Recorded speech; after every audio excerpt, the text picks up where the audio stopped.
ലക്ഷ്മി മേപ്പാടിയിൽ നിന്നാണ് ചേരുന്നതെന്നാണ് ഞാൻ മനസ്സിലാക്കുന്നത്. ലക്ഷ്മി, മേപ്പാടിയിലെ ആശുപത്രിയിലേക്ക് ഇന്നലെയും കഴിഞ്ഞ ദിവസവുമൊക്കെ മൃതദേഹങ്ങളുടെ ഒരു ഒഴുക്ക് തന്നെയായിരുന്നു. ശരീരാവശിഷ്ടങ്ങളടക്കം അങ്ങോട്ടേക്ക് എത്തുന്ന ഒരു സാഹചര്യമുണ്ടായി. ഇന്നത്തെ ഒരു സാഹചര്യം അവിടുത്തേത് എങ്ങനെയാണ് ഈ മണിക്കൂറുകളിലേത്? സംഗീത പറഞ്ഞതുപോലെ ഞാൻ മേപ്പാടി സാമൂഹ്യ ആരോഗ്യ കേന്ദ്രത്തിൽ തന്നെയാണ് ഉള്ളത്. ശരിയാണ്, ശരീരഭാഗങ്ങളടക്കമുള്ളവ ഇങ്ങോട്ടേക്കാണ് ആദ്യം എത്തുന്നത്. നമുക്കറിയാം, ആകെ മരണം ഇപ്പോൾ 296 ആയിരിക്കുകയാണ്. 248 പേരെ കാണാതായിരിക്കുന്നു എന്നുള്ള വിവരമാണ് നമുക്ക് ഈ ഘട്ടത്തിൽ ലഭിക്കുന്നത്. അതിൽ 206 പേരെ കാണാതായി എന്നാണ് ഇപ്പോൾ ജില്ലാ ഭരണകൂടം പറഞ്ഞിരിക്കുന്നത്. ഈ കണക്കുകളിൽ അങ്ങോട്ടും ഇങ്ങോട്ടും വ്യത്യാസമുണ്ടാകും. 29 കുട്ടികൾ മിസ്സിംഗ് ആണ്. 8 പേരുടെ മൃതദേഹങ്ങൾ ഇന്നിപ്പോൾ തിരിച്ചറിഞ്ഞിട്ടുണ്ട്. 116 മൃതദേഹങ്ങളാണ് ആകെ തിരിച്ചറിഞ്ഞിട്ടുള്ളത്. ഈ 296 പേർ മരിച്ചതിൽ 116 മൃതദേഹങ്ങൾ മാത്രമാണ് തിരിച്ചറിഞ്ഞിട്ടുള്ളത്. 97 മൃതദേഹങ്ങൾ വിട്ടു നൽകിയിട്ടുണ്ട്. ചികിത്സയിൽ ഇപ്പോഴുള്ളത് 145 പേരാണ്. മൊത്തം വയനാട്ടിൽ വെള്ളപ്പൊക്ക ദുരിതത്തിലും ഈ ഉരുൾപൊട്ടൽ ദുരിതത്തിലുമായി ആകെ 83 ദുരിതാശ്വാസ ക്യാമ്പുകളാണ് വയനാട് ജില്ലയിൽ മാത്രം പ്രവർത്തിക്കുന്നത്. അതിലായി 9826 പേർ ഈ ആകെ ദുരിതാശ്വാസ ക്യാമ്പുകളിലുണ്ട്. ഉരുൾപൊട്ടലിന്റെ മാത്രമായിട്ടുള്ള ദുരിതാശ്വാസ ക്യാമ്പിന്റെയും അതിലെ അംഗങ്ങളുടെയും കണക്ക് കിട്ടിയിട്ടുണ്ട്. അതിലേക്ക് വരാം. പക്ഷേ ഇത് മൊത്തത്തിൽ ആളുകൾ ദുരിതാശ്വാസ ക്യാമ്പിലുള്ളത് 9826 ആണ്. ആ കണക്ക് നമ്മൾ വ്യത്യസ്തമായി തന്നെ കാണണം. കാരണം എല്ലാവരും ഉരുൾപൊട്ടൽ ദുരിതത്തിൽ ഇത്രയും ആളുകളെ ദുരിതാശ്വാസ ക്യാമ്പിൽ എന്ന് ഒരു തെറ്റിദ്ധാരണാജനകമായ വാർത്ത പ്രചരിക്കുന്നുണ്ട്. അങ്ങനെയല്ല. 9826 പേർ വെള്ളപ്പൊക്ക ദുരിതത്തിൽ മൊത്തത്തിലായി വയനാട് ജില്ലയിൽ ദുരിതാശ്വാസ ക്യാമ്പുകളിൽ ഉള്ളതാണ്. പൂർണ്ണ മൃതദേഹമായി കിട്ടിയിട്ടുള്ളത് 198 പേരെയും ശരീരഭാഗങ്ങളായി കിട്ടിയിട്ടുള്ളത് 98 പേരുടേതുമാണ്. ഇന്നലെ വൈകുന്നേരത്തിന് ശേഷം 5 മരണം സ്ഥിരീകരിക്കപ്പെട്ടിട്ടുണ്ട്. ഈ മരണക്കണക്കുകൾക്കിടയിലും സങ്കടകരമായ വസ്തുതകൾക്കിടയിലും ആശ്വാസം പകരുന്ന ഒരു കണക്കുള്ളത് 4460 പേരെ ഇതിനോടകം ഈ ദുരിതത്തിൽ നിന്ന്, ഈ ഉരുൾപൊട്ടൽ ദുരന്തത്തിൽ നിന്ന് രക്ഷിക്കാൻ കഴിഞ്ഞു എന്നുള്ളതാണ്. 4460 പേരെ ഇതിനോടകം രക്ഷപ്പെടുത്താൻ കഴിഞ്ഞിട്ടുണ്ട്. ഏതായാലും മുണ്ടക്കൈ, ചൂരൽമല ഭാഗങ്ങളിൽ ഉണ്ടായിട്ടുള്ള നാശനഷ്ടം വയനാടിൻ കണ്ടിട്ടുള്ളതിൽ വെച്ച് ഏറ്റവും വലിയ ഒരു ദുരന്തം, കേരളം കണ്ടിട്ടുള്ളതിൽ വെച്ച് ഏറ്റവും വലിയൊരു പ്രകൃതി ദുരന്തമായി വയനാട് ഉരുൾപൊട്ടൽ മാറിയിരിക്കുകയാണ്. സമാനതകളില്ലാത്ത ഒരു ദുരന്തം എന്ന് തന്നെ പറയാം. ഈ ജനത ഇതുവരെയും അഭിമുഖീകരിച്ചിട്ടില്ലാത്ത അത്ര വലിയ ദുരന്തത്തിലൂടെയുമാണ് കടന്നു പോകുന്നത്. നമ്മൾ ഒരു പക്ഷേ ഇങ്ങനെ ഒരു സംഗതി, ഇത്ര വലിയൊരു ദുരന്തം ഒരു പക്ഷേ നമ്മുടെ നാട്ടിലൊന്നും നമ്മൾ പ്രതീക്ഷിക്കുന്നതിനും അപ്പുറമായ ഒന്നാണ്.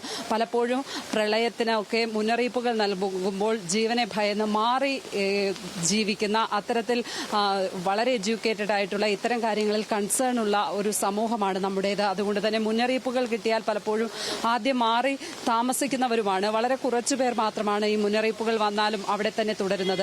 ഈ കാര്യത്തിൽ അങ്ങനെ വ്യക്തമായൊരു മുന്നറിയിപ്പ് ഉണ്ടായിരുന്നില്ല എന്ന് പറയുന്ന ഒരു പരാതി കഴിഞ്ഞ ദിവസം തന്നെ ഇവിടെ മൃതദേഹം കാത്തു നിൽക്കുന്നവരാണ് ഇവിടെ നമുക്ക് ചുറ്റും ഉണ്ടായിരുന്നത്. കഴിഞ്ഞ ദിവസമൊക്കെ ഇപ്പോഴും അവരിൽ പലരും ഇങ്ങോട്ടേക്ക് എത്തിക്കൊണ്ടിരിക്കുന്നു ഈ മൃതദേഹം തിരിച്ചറിയാനായി. അവരുടെ ഭാഗത്തു നിന്നുണ്ടായ ഒരു വലിയ പരാതി അത് തന്നെയായിരുന്നു. മുന്നറിയിപ്പ് വളരെ കൃത്യമായി ഉണ്ടായിരുന്നില്ല. പുഴയിൽ വെള്ളം പൊങ്ങും എന്ന അറിയിപ്പ് മാത്രമായിരുന്നു തങ്ങൾക്ക് ലഭിച്ചിരുന്നത് എന്നാണ് അവർ പറഞ്ഞത്. അതുകൊണ്ട് മാത്രം വീടിന്റെ മുകൾ ഭാഗത്തേക്കും മേലത്തെ നിലയിലേക്കുമൊക്കെ മാറി താമസിക്കുകയായിരുന്നു അവർ ചെയ്തത്. അങ്ങനെ വീട് വിട്ട് പോകേണ്ട ഒരു സാഹചര്യം, അങ്ങനെ മാറി താമസിക്കേണ്ട ഒരു സാഹചര്യം ഉണ്ടാകും എന്ന് അവർ കരുതിയില്ല. അതുകൊണ്ടാണ് ഒരുപക്ഷെ ഈ മരണക്കണക്ക് ഇത്രയും ഉയർന്ന് നമുക്ക് മുന്നിൽ നിൽക്കുന്നത്. പലരും പറയുന്നത്, ഇവിടെയുള്ള നാട്ടുകാരൊക്കെ പറയുന്നത്, ഈ മരണക്കണക്കുകൾ ഇനിയും ഉയർന്നേക്കും. നിങ്ങൾ ഈ പറയുന്നതൊന്നുമല്ല മരണക്കണക്കുകൾ. കൂടുതൽ തെരച്ചിൽ നടത്തിയാൽ മരണക്കണക്ക് ഇനിയും ഉയരും എന്ന് പറയുന്ന ഒരു ആശങ്കയാണ് അവർ നമ്മളോട് പങ്കുവയ്ക്കുന്നത്. ഇന്നിപ്പോൾ രാവിലെ മുതൽ ഇവിടെ കനത്ത മഴ പെയ്യുന്ന ഒരു സാഹചര്യമാണ്. ഇന്നലെയൊക്കെ രാവിലെയെങ്കിലും രക്ഷാപ്രവർത്തനം കാര്യമായി നടക്കുന്ന ഒരു സ്ഥിതി ഉണ്ടായിരുന്നു. പക്ഷേ ഇന്നിപ്പോൾ രക്ഷാപ്രവർത്തനത്തിന് തന്നെ വിലങ്ങുതടിയാകുന്ന വിധത്തിൽ വലിയ മഴ പെയ്യുന്നു. നമുക്ക് ചുറ്റും ദൃശ്യങ്ങളിൽ കാണാവുന്നതാണ്. വലിയ മഴ പെയ്യുന്ന ഒരു സാഹചര്യമാണ് ഇപ്പോൾ വയനാട്ടിൽ ഉള്ളത്. അത് രക്ഷാപ്രവർത്തനങ്ങളെ മോശമായി ബാധിക്കും എന്ന് തന്നെ നമുക്ക് ഈ ഘട്ടത്തിൽ പറയേണ്ടി വരും. ഏതായാലും മുകൾ തട്ടിലെ മണ്ണ് മാറ്റിയുള്ള ഒരു പരിശോധനയാണ് ഇന്നലെയൊക്കെ നടന്നത്. അത് പോരാ, കുറച്ചുകൂടി ആഴത്തിൽ പരിശോധിക്കണം. മാത്രമല്ല, ചൂരൽമലയിൽ പല ഭാഗങ്ങളിലേക്കും തെരച്ചിലെത്തിയിട്ടില്ല എന്ന് പറയുന്ന ഒരു പരാതിയും ആളുകൾ ഉന്നയിക്കുകയുണ്ടായി. അത്തരത്തിൽ കൂടുതൽ ഭാഗങ്ങളിലേക്ക് തെരച്ചിൽ നടത്തണം, കൂടുതൽ ഇടങ്ങളിലേക്ക് തെരച്ചിൽ നടത്തേണ്ടതുണ്ട്. എങ്കിൽ മാത്രമേ കൂടുതൽ മൃതദേഹങ്ങൾ കണ്ടെത്താൻ സാധിക്കുകയുള്ളൂ എന്നാണ് ബന്ധുക്കളടക്കമുള്ളവർ, ഇവിടെ കൂടിയിരിക്കുന്ന ബന്ധുക്കളടക്കമുള്ളവർ പറയുന്നത്. ഉറ്റവരുടെ മൃതശരീരങ്ങൾ കാത്ത് ഇവിടെ വന്ന് 2-3 ദിവസമായിരിക്കുന്ന മനുഷ്യരാണ് ഇവിടെ ഉള്ളത്. അതുകൊണ്ട് തന്നെ അവരുടെ വാക്കുകൾക്ക് അധികൃതർ വില കൽപ്പിക്കും എന്ന് കരുതുന്നു. ഇപ്പോൾ ഈ ഘട്ടത്തിൽ ഇനി തെരച്ചിൽ അവസാനിപ്പിച്ച് പോകുമോ എന്ന് പറയുന്ന ഒരു ആശങ്കയുണ്ട്. കാരണം പലയിടങ്ങളിലും 10 മീറ്ററിന് മുകളിൽ മണ്ണ് വന്നു മൂടി, ഒരിടത്ത് വീട് പോലും ഉണ്ട് എന്ന് നമുക്ക് മനസ്സിലാക്കാൻ കഴിയില്ല. പല സ്ഥലങ്ങളും കണ്ടാൽ അവിടെ ഒരു വീട് ഉണ്ടായിരുന്നു, അവിടെ മനുഷ്യവാസം ഉണ്ടായിരുന്ന ഒരു പ്രദേശമാണ് എന്ന് നമുക്ക് മനസ്സിലാക്കാൻ കഴിയാത്ത വിധത്തിലാണ് അവിടുത്തെ ദൃശ്യങ്ങൾ കാണുമ്പോൾ. ഉരുളൻ പാറക്കല്ലുകളും പുഴയും ഒഴുകുന്ന ഒരു സ്ഥലത്ത് അവിടെ വീടുണ്ടായിരുന്നു എന്ന് നമുക്ക് പറയേണ്ടി വരും. നേരത്തെ അറിയാവുന്നവർക്ക് മാത്രമേ അത് മനസ്സിലാവുകയുള്ളൂ അവിടെ ജനവാസം ഉണ്ടായിരുന്നു എന്ന്. അപ്പോൾ ആ മേഖലകളിൽ കുറച്ചുകൂടി ആഴത്തിൽ പരിശോധന നടത്തിയാൽ മാത്രമേ അവിടെ നിന്നും മൃതശരീരങ്ങൾ കണ്ടെത്താൻ കഴിയൂ എന്നാണ് മനസ്സിലാകുന്നത്. മാത്രമല്ല, ഇനി ഈ ചാലിയാർ പുഴയുടെ തീരത്ത് നിന്ന് മൃതദേഹങ്ങൾ കണ്ടെത്തിയിട്ടുണ്ട്. ഇന്നും അവിടെ കൂടുതൽ തെരച്ചിൽ നടക്കുന്നുണ്ട്. ആ ഭാഗങ്ങളിൽ നിന്നും ഒരുപാട് ദൂരത്തേക്ക് ഈ മൃതദേഹങ്ങൾ പോയി അടിഞ്ഞിട്ടുണ്ടാകാം എന്ന് പറയുന്ന ഒരു സംശയമുണ്ട്. തീർച്ചയായും ചാലിയാർ പുഴയുടെ തീരത്തുള്ള പരിശോധന വഴി അത് സാധ്യമാകും. കൂടുതൽ മൃതദേഹങ്ങൾ അവിടെ നിന്ന് കണ്ടെത്താൻ കഴിയുമെന്നാണ് മനസ്സിലാകുന്നത്. ഏതായാലും ഈ കാത്തിരിക്കുന്ന മനുഷ്യരുടെ കാത്തിരിപ്പിന് അങ്ങനെയെങ്കിലും ഒരു അവസാനമാകും എന്ന് നമുക്ക് കരുതാം. സംഗീത, തീർത്തും ഒരു ശുഭകരമായ കാര്യമല്ല അവർ പ്രതീക്ഷിച്ചിരിക്കുന്നത്. അവർക്കറിയാം അവരുടെ പ്രിയപ്പെട്ടവർ അവരെ വിട്ടുപോയിട്ടുണ്ട് എന്ന്. എങ്കിൽ പോലും ആ മൃതദേഹങ്ങളെങ്കിലും കിട്ടുക എന്നുള്ളത് ഈ സമയത്തെ അവരുടെ ഏറ്റവും വൈകാരികമായ ആവശ്യമാണ്. അതിനൊപ്പം അധികൃതർ ഉണ്ടാകുമെന്ന് തന്നെയാണ് അവരുടെ പ്രതീക്ഷ. ഏതായാലും തെരച്ചിൽ ഊർജിതമായി തന്നെ തുടരുകയുമാണ്. ഇപ്പോൾ ഈ ചൂരൽമല, ഇവിടെയാണ് ഞാൻ പറഞ്ഞില്ലേ, ഈ മേപ്പാടി പ്രാഥമിക ആരോഗ്യ കേന്ദ്രത്തിൽ ഇവിടെയാണ് ഏറ്റവും കൂടുതൽ മൃതദേഹങ്ങൾ എത്തുന്നത്. ആകെ ഇവിടെ തന്നെ എത്തിയത് 134 മൃതദേഹങ്ങളാണ്. അതിൽ പുരുഷന്മാർ 69, സ്ത്രീകൾ 65. ഇതുവരെ തിരിച്ചറിഞ്ഞവ 105 ലഭ്യമായ ശരീരഭാഗങ്ങൾ 19. ഇത് ഇന്ന് രാവിലെ 6 മണിവരെ ഉള്ള കണക്കാണ്. അപ്പോൾ രാത്രിയും മൃതദേഹങ്ങൾ ഇങ്ങോട്ടേക്ക് എത്തുന്നുണ്ടായിരുന്നു. ഈ കണക്ക് രേഖപ്പെടുത്തിയതിന് ശേഷവും ഇങ്ങോട്ടേക്ക് മൃതദേഹങ്ങൾ എത്തിയിട്ടുണ്ട്. ഈ 134 മൃതദേഹങ്ങൾ എന്ന് പറയുന്നത് ഇന്ന് രാവിലെ 6 മണിക്ക് കിട്ടിയ മൃതദേഹം കൂടി വെച്ചുള്ള കണക്കാണ്. അതിനുശേഷവും ഇങ്ങോട്ടേക്ക് എത്തിയിട്ടുണ്ട് എന്നാണ് മനസ്സിലാകുന്നത്. ഏതായാലും മൃതദേഹങ്ങൾ തിരിച്ചറിയാനായി ഇവിടെ എത്തുന്നവർ ഇപ്പോൾ ഇങ്ങോട്ടേക്ക് എത്തിക്കൊണ്ടിരിക്കുകയാണ്. ഈ ഹാളിലാണ്, ഇന്നലെ നമ്മൾ കാണിച്ചതാണ് ഇത് പ്രേക്ഷകരെ, ഈ ഹാളിലേക്കാണ് മൃതദേഹങ്ങൾ തിരിച്ചറിയാനായി കൊണ്ടുവന്ന് ആദ്യം വയ്ക്കുന്നത്. അവിടെ നിന്ന് തിരിച്ചറിഞ്ഞ ശേഷമാണ് പിന്നെ പോസ്റ്റ്മോർട്ടം നടപടികളിലേക്ക് പോകുന്നത്. ആദ്യം മൃതദേഹം കഴുകി വൃത്തിയാക്കിയ ശേഷമാണ് ഇങ്ങോട്ടേക്ക് കൊണ്ടുവയ്ക്കുന്നത്.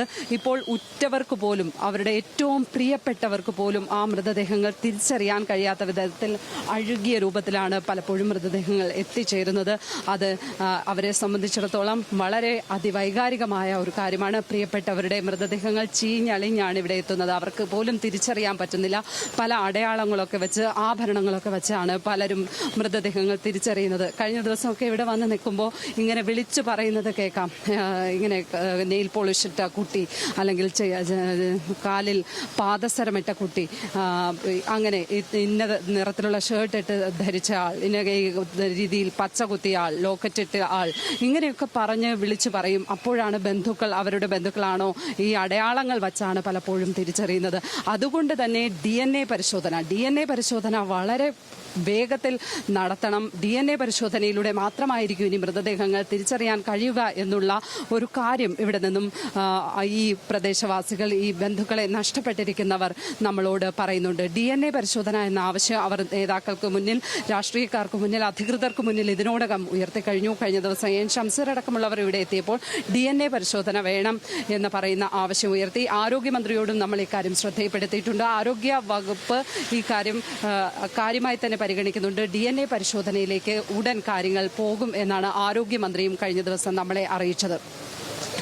മറ്റൊരു കാര്യം, ഈ തെരച്ചിലിനായി കൂടുതൽ പേരെ, ഈ പ്രദേശവാസികളായ കൂടുതൽ പേരെ തെരച്ചിൽ സംഘത്തിൽ ഉൾപ്പെടുത്തണം എന്ന ആവശ്യം അവർ ഉയർത്തിയിട്ടുണ്ട്. അതും അധികൃതർ പരിഗണിക്കും എന്നാണ് പറഞ്ഞിരിക്കുന്നത്. കാരണം സൈന്യമടക്കമുള്ള രക്ഷാസേനയ്ക്ക് അവിടെ എത്തുമ്പോൾ ഇവിടെ വീടുണ്ടായിരുന്നോ, ഇവിടെ മനുഷ്യരുണ്ടായിരുന്നോ എന്നുള്ള കാര്യം അറിയില്ല. വളരെ കൃത്യമായി അത് അറിയാവുന്നത് അവിടുത്തെ പ്രദേശവാസികളായിരിക്കും.